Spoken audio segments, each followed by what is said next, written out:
7 de la mañana con 50 minutos, 7:50 en Punto Noticias de Radio Pichincha. Saludamos con nuestro primer invitado, ya lo habíamos anticipado, está con nosotros vía telemática el doctor Geoffrey Campaña, analista jurídico, abogado, también tiene un punto de vista político muy interesante. ¿Cómo está, doctor Campaña? Buenos días, bienvenido. Le acompañamos a Alexis Moncayo, quien le habla, Licenia Espinel. Gracias por estar en Punto Noticias de Radio Pichincha en su primera emisión. El presidente de la República, en su discurso de posesión de su segundo mandato, ha señalado algunas tareas que va a desarrollar durante estos próximos 4 años, como por ejemplo que va a mejorar la infraestructura pública, el empleo joven, el sector privado serán las fuerzas del desarrollo económico. Habló de obras particulares, de carreteras, de ciertos puertos, entre otras. No sé si, de acuerdo a lo que usted le escuchó, esto podría considerarse como una hoja de ruta que lo va a diferenciar de lo que han sido estos primeros año y medio de gobierno, porque hay que recordar que el presidente de la República no empieza de cero, ya tiene un antecedente de año y medio de estar gobernando, no recibe la herencia de otro gobernante, sino la suya propia. Entonces, no sé, desde su punto de vista, doctor, ¿qué mensaje deja el presidente de la República? Se puede ver ya hay una hoja de ruta, un plan, un cómo y un cuándo se va a realizar lo que ha ofrecido en su discurso de posesión. Buenos días, bienvenido. Buenos días, Licenia, Alexis. Yo creo que hay que empezar señalando que el presidente tuvo un breve discurso cargado de emotividad. Es decir, fue un discurso emotivo, ¿no? Cargado de lugares comunes y apelando a la retórica. Entonces, la pregunta clave es, ese discurso emotivo, lleno de lugares comunes, demuestra una retórica en definitiva, marca una hoja de ruta para un país que tiene serios problemas y que requiere ser transformado. En mi opinión, no. Y en mi opinión, no, ¿por qué? Porque lo que escuchamos ayer fue un contenido, un listado de buenas intenciones respecto de ciertas obras públicas que de ninguna manera marcan el cambio de rumbo de un país secuestrado por la violencia, secuestrado por el narcotráfico, secuestrado por la inseguridad, y un país además con unas falencias económicas terribles. Y voy a pequeños ejemplos, si ustedes me permiten, ¿no? De las grandes obras anunciadas, una torre médica oncológica en un hospital de Quito.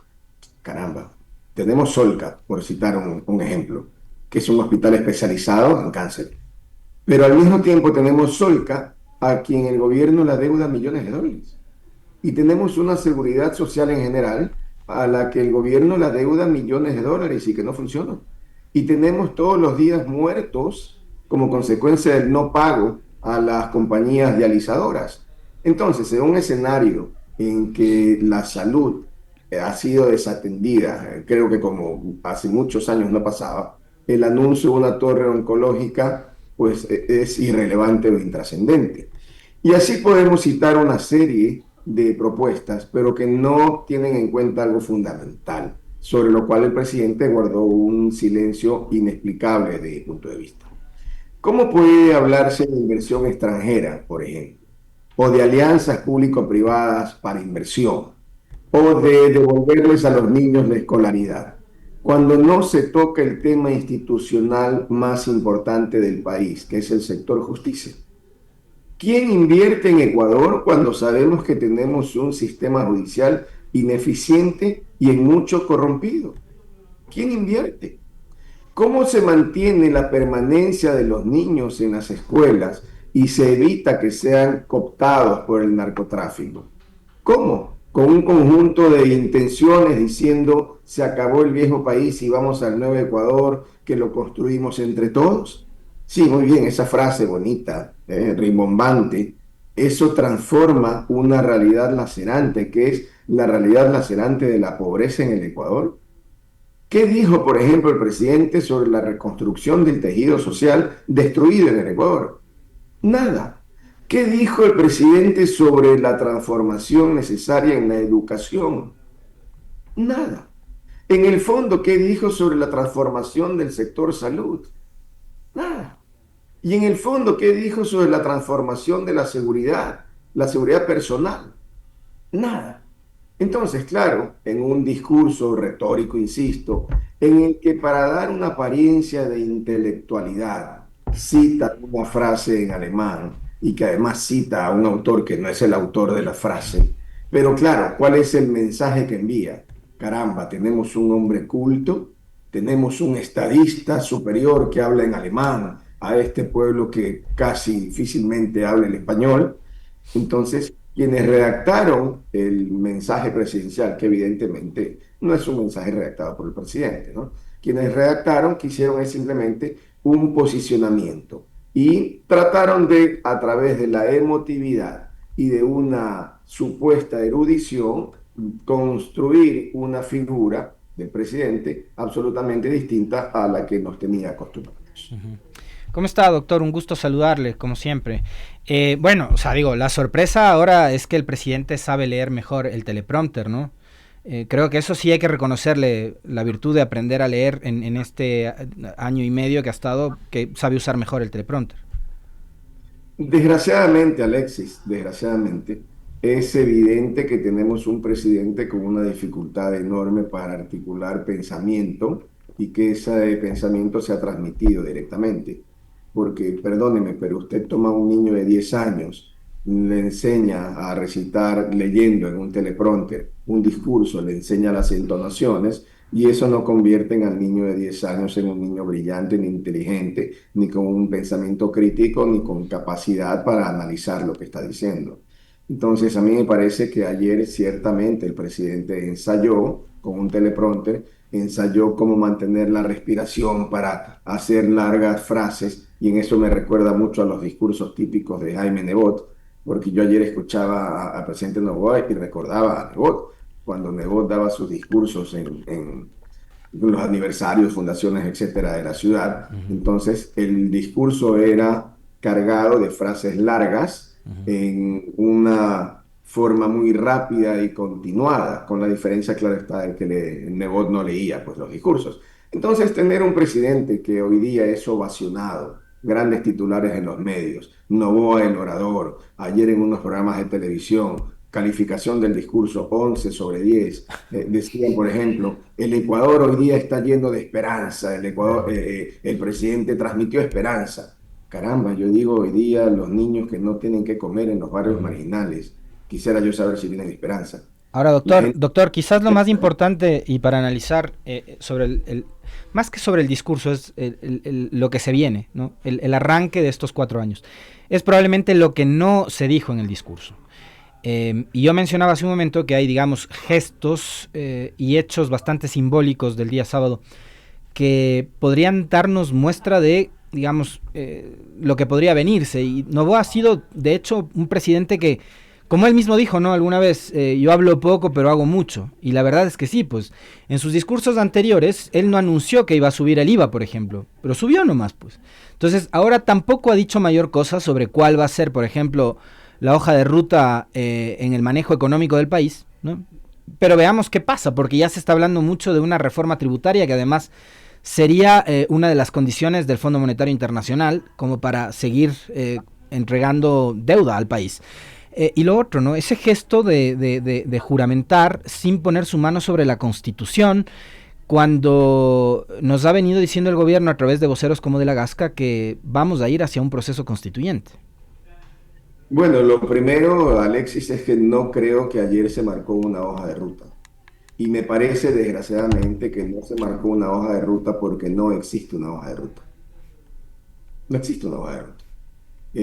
Esto de que vamos a construir 200.000 viviendas, que vamos a, casi faltó decir, vamos a la energía nuclear, son enunciados, son frases, frases huecas, frases vacías, porque si no hay una transformación institucional en el país, lo que se puede hacer son pequeñas obras de maquillaje que simplemente beneficiarán a ciertas empresas que tengan la certeza de que en poco tiempo podrán recuperar sus inversiones.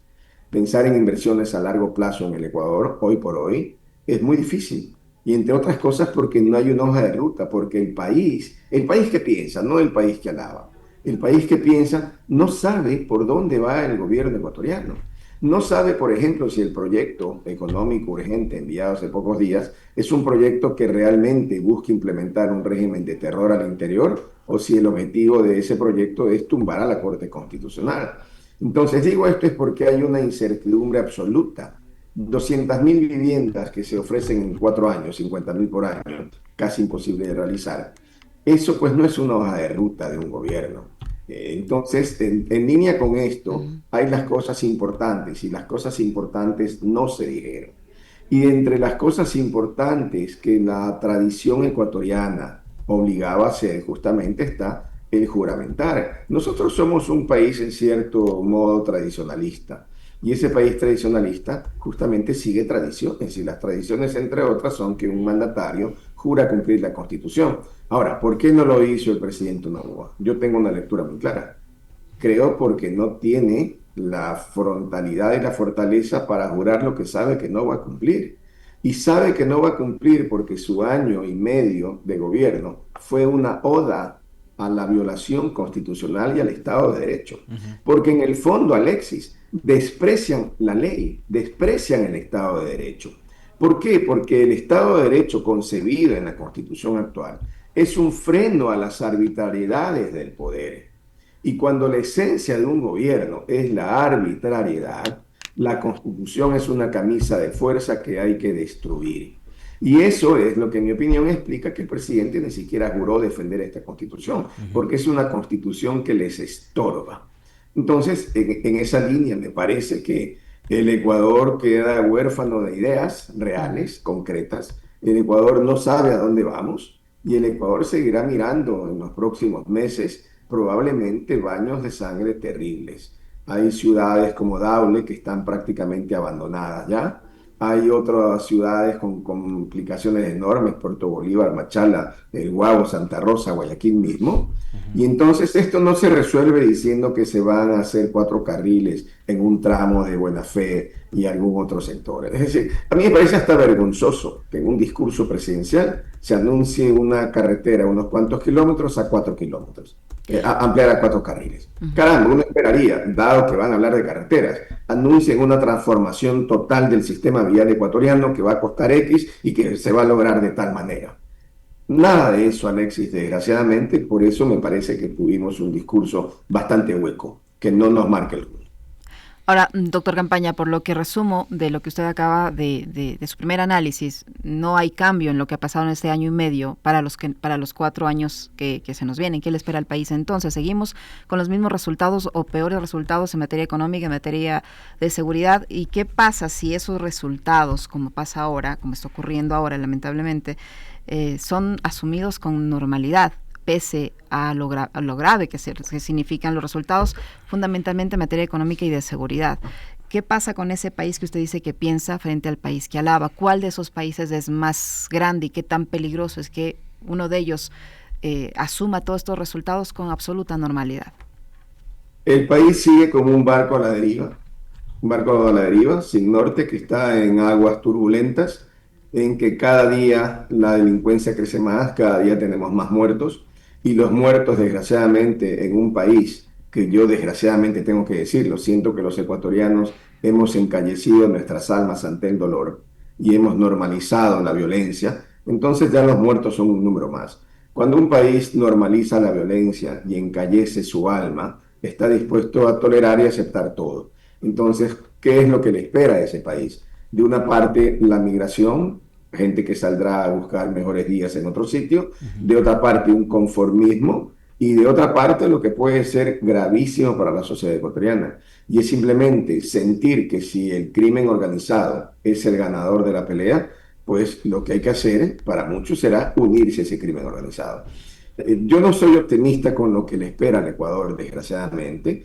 Me parece que estos anuncios que se han hecho son poco fiables, poco realistas.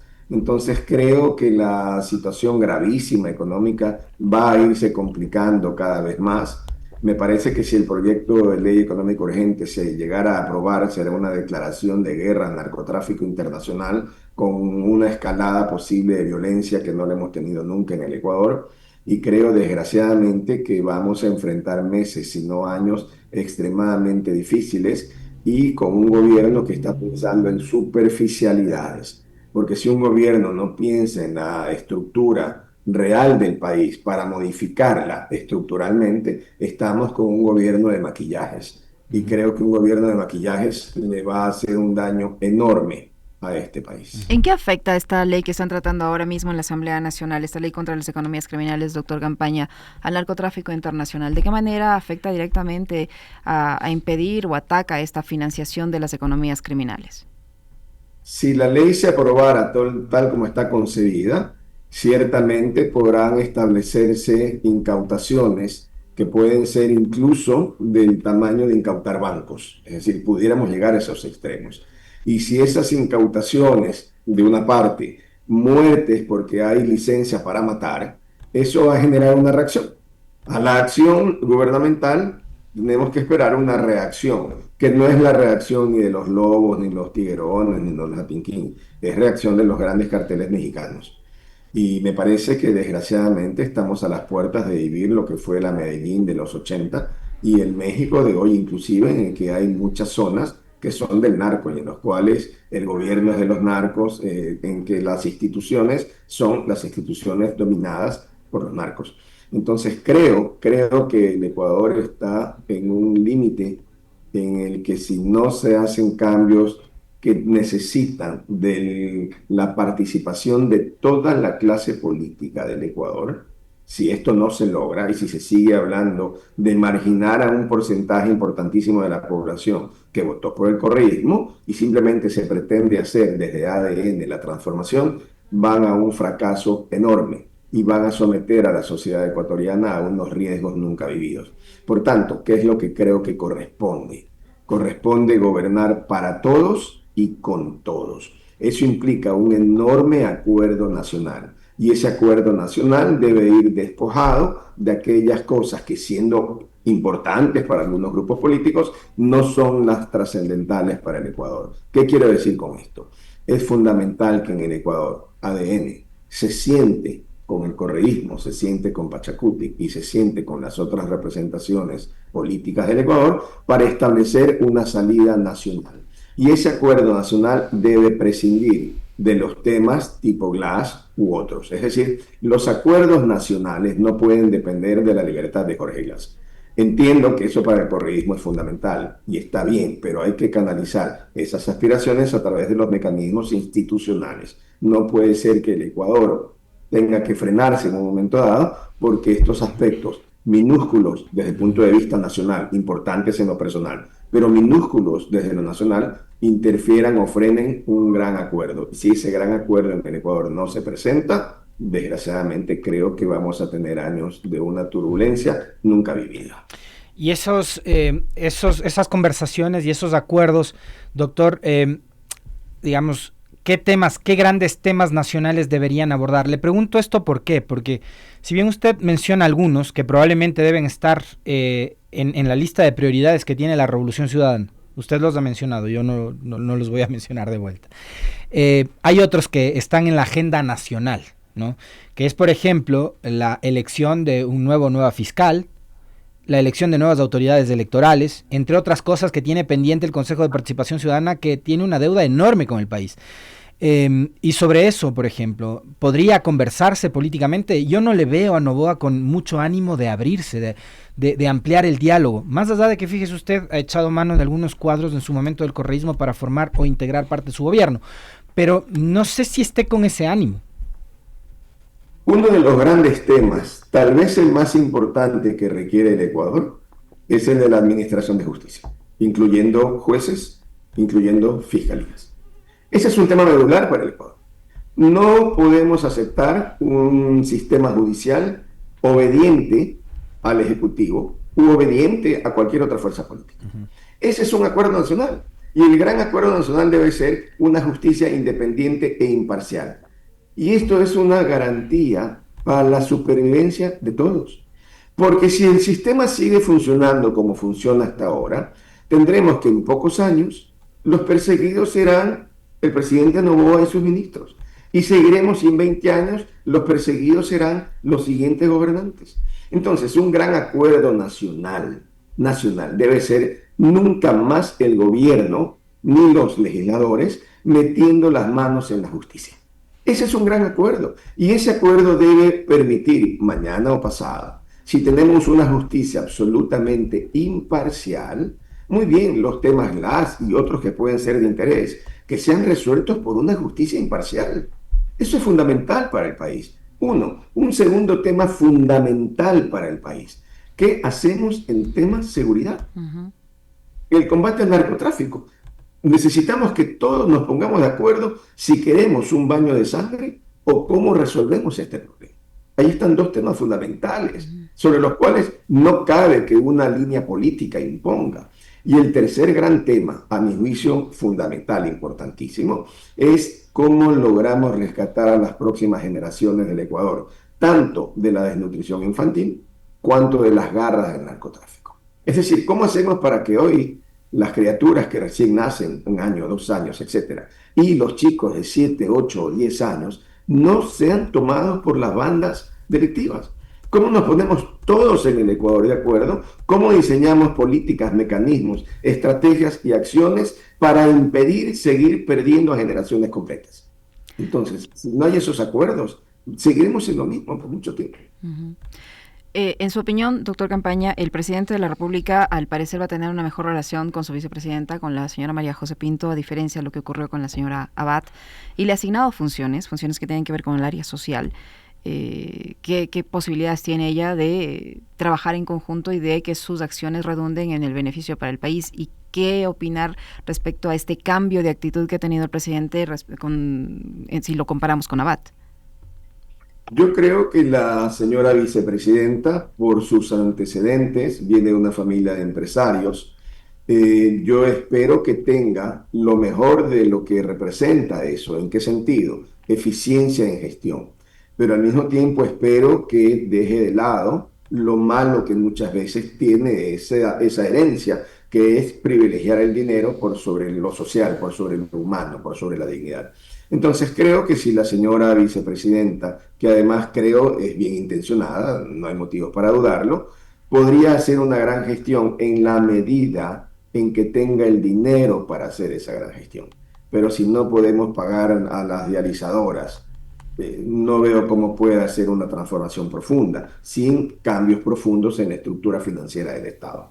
Y luego, la ruptura con la señora Verónica Abad, en mi opinión, fue una ruptura que no es aceptable en un régimen democrático. La señora Abad tuvo la misma legitimidad electoral y democrática que el presidente de la República, y lo que se hubiera buscado fuera que si alguna diferencia existió, esta se resolviera y no se sometiera al país, no a una pelea que al final del día, aun cuando importante, no es lo más importante. Lo que esa pelea propició fue la demostración clara de que el presidente de la República no tiene el más mínimo respeto por el sistema judicial ni jurídico del Ecuador. Es decir, esta disputa permitió reconocer que el Estado de Derecho no está en el norte del presidente de la República, al punto de que inclusive esa disputa motivó violaciones abiertas, burdas, en el proceso electoral, con la complicidad de esa corte electoral que debería ser destituida lo antes posible. Entonces, creo que hay desafíos profundos, grandes, pero desgraciadamente hasta este momento yo no veo un norte por el cual el país pueda agruparse. Muchísimas gracias, doctor Campaña, siempre muy gentil por acompañarnos, muy amable. Muy amable, doctor. A ustedes, muchísimas gracias. Lo probé para usted, doctor. Un buen día.